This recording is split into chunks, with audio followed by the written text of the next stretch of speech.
Welcome back, student. In the previous lecture we have gone through the transmission line equations, then we tried to solve certain numericals on primary constant and secondary constant. We have also gone through the skein depth. Now it's a time to discuss a special type of a transmission line usually called as a distortionless line.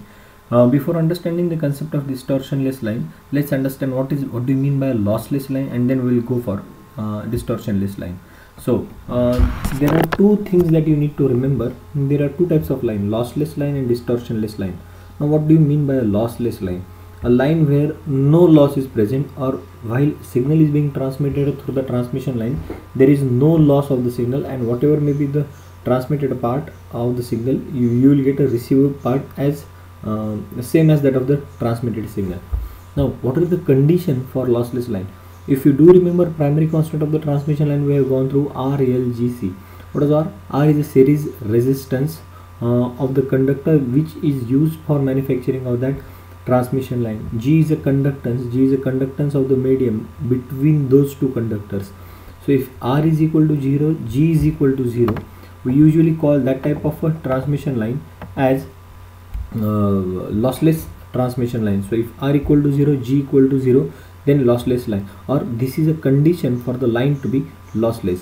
A transmission line is said to be lossless if the conductors are of the perfect, that means conductivity of the conductor is almost infinity, and dielectric medium separating them is lossless. If I try to draw those two transmission line, we already know these transmission line are made up of conductor, and if this conductor which is actually carrying the signal is having conductivity infinity, so that is the ideal conductor, and medium separating between them. So this is when I am talking about sigma c equal to infinity, actually I am referred to this variable r, or primary constant, and whenever I am talking about this sigma, it is about the conductivity of the medium which is present between these two parallel wire conductors. So it can be seen that r equal to 0, g equal to 0. If this is the condition, then what will happen?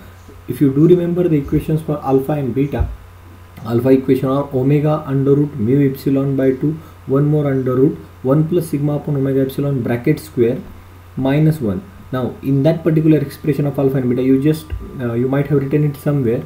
If I put the value of sigma equal to 0, that is the conductivity of a medium, so that inner square root 1 plus sigma upon omega epsilon bracket square will turn out to be 0.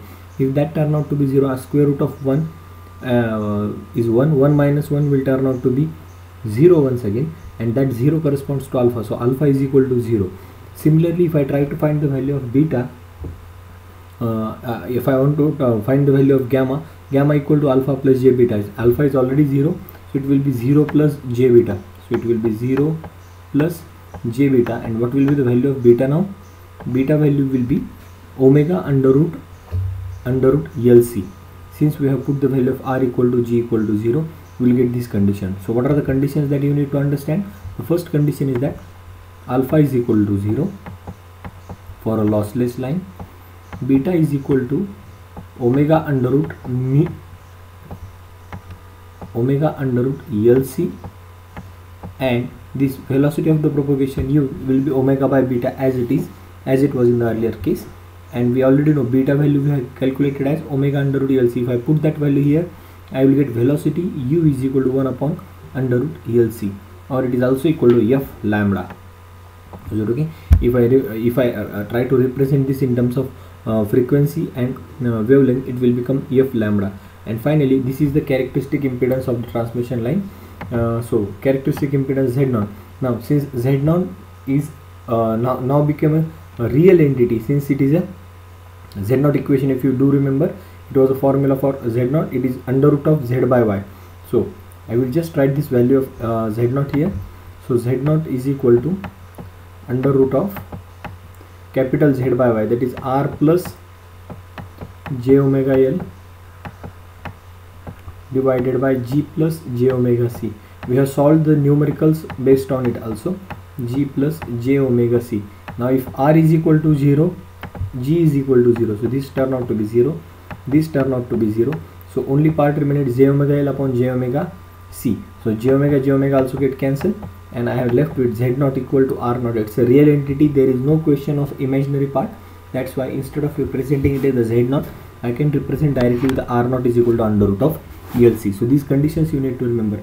So write it somewhere on your page and try to remember those conditions. If you know the basic equations of the transmission line, it's very easy to write all those conditions for specifically lossless and distortionless. So now let's see the next type of a line, the distortionless line. So the condition for the distortionless line is R by L equal to G by C, or in simple word if I write LG equal to RC. LG equal to RC is the condition for distortionless line. So what is distortion? You already know, whenever a certain signal is need to be transferred from source to the destination, some distortions may be introduced into the signal. Those distortions are not acceptable. Okay, so we need to avoid those distortions. So if the line is to be distortionless is required sometimes, and line to be lossless is required sometimes. That points we are going to discuss in the next coming slide. Just try to understand distortion is related to the distortion of the signal. Okay, lossless means it is also related with the signal which is being carried out by the transmission line. A signal normally consists of a band of frequencies. Wave amplitudes of the different frequency component will be attenuated differently in the lossy line, as alpha is a frequency dependent. This is not A, this is alpha. Okay, alpha is frequency dependent. This results in distortion. Okay, so since alpha is frequency dependent, it depends on distortion, because alpha depends on omega under LC. So omega is equal to 2 pi f. So alpha is frequency dependent. So distortionless lies is one in the attenuation constant. Attenuation constant, this is not, once again A, this is alpha. Attenuation constant alpha is frequency independent. So remember the condition, whenever I am talking about distortionless line, alpha is frequency dependent and phase constant beta, this is not B, this is beta, is linearly dependent on frequency. If I try to write the equations for alpha, beta, gamma for the distortionless line, this concept will be more and more clear. So what are the conditions of the distortionless line? First one is LG equal to RC. Second condition is that alpha is independent of frequency and beta is linear function of the frequency. Let's understand this here. So R by L equal to G by C. So if you put the values of these conditions into once again equations of alpha and beta, definitely you will get alpha equal to under root RG. Now if you can see, if alpha is equal to under root of RG, there is no term on the right hand side which depends on the frequency.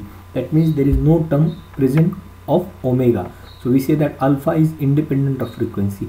If I try to write beta, beta is equal to omega under root ELC. It was in the same case for the lossless line. Now omega I can write it as 2 pi f. So beta is frequency dependent but alpha is independent of the frequency. Similarly, if I try to write down for R0, R0 is once again Z0. So you need to put Z0 equal to R plus J omega L divided by G plus J omega C inside square root. If you put that condition LG equal to RC by taking certain things common, you can take R common from the numerator, then G common from the denominator, you will get certain equations. If you solve that, you will get R0 equal to under root of RG is equal to under root of L by C. So it's simply R by G is equal to L by C. Similarly, R0, this is characteristic impedance. Instead of representing it with the Z0, since it is a real entity, now I can represent it with the R0. R0 is equal to under root of R by G is equal to under root of L by C. Once again, the same question of the velocity, same equation for the velocity exists. What is velocity? V is equal to omega by beta. Beta value you can put omega root LC. So it will be 1 upon root LC. So the equations for beta and V remain same. Only equation for alpha and R0 are going to change. Is it okay? As in the case of lossless line, as in the case of distortionless line. So what are the things that you remember? For a lossless line, alpha is equal to 0.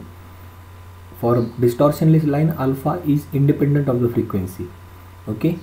In case of a lossless line, beta is equal to omega root LC. It is also dependent on frequency. In case of distortionless line, beta is equal to omega root LC. It also depends on frequency. R0 in earlier case, when we have calculated that particular thing, it was under root of L by C. It is the same case for the distortionless line, but not only L by C. In case of a lossless line, if I talk about, it will become R by G, and velocity equation always remains same. So now what are the things that you should know? Note that the phase velocity is independent of frequency. Phase velocity V or U is independent of the frequency because phase constant beta linearly depends on frequency. We have shape distortion of the signal unless alpha and velocity are independent of frequency. Okay, so we get a shape distortion. Let's say I am transferring this sinusoidal wave. This is the information, and if this information is getting distorted something like this, then we say that it's a distortion and we are not able to get the actual information which is being sent. So to have a shape distortion, if we don't want to have the distortion, alpha and velocity should be independent of frequency. If you can see, velocity is 1 upon under root LC. There also no question of frequency is coming. Is it okay? Then V and Z0 remains the same for lossless lines. We have already talked about that. A lossless line is also distortionless line. This is important conclusion that we are going to make. Every lossless line is a distortionless line, but converse is not true. That is, every distortionless line need not to be a lossless one. Okay. Although lossless lines are desirable in power transmission, telephone lines are required to be distortionless. So it depends on application where you need a lossless line and where you need a distortionless line. So this is important things or conclusion which you have made. Okay, we'll try to solve certain numerical based on these concepts of lossless line and distortionless line within in next slides. Okay, first of all we'll make the conclusion. So for the general case, we know gamma equal to alpha, gamma equal to, what is this? This is under root of gamma equal to under root of z y. What is z? Z is r plus j omega l and y is g plus j omega c. For lossless, alpha is 0, and for distortionless it will be under root of rg plus j omega under root of lc. And if I want to write it in the characteristic impedance, these are the equations that you need to carry out. So we'll carry forward this discussion from in the next lecture from the same slide onward, and we'll try to solve one numerical based on it. So till then, thank you very much and happy learning.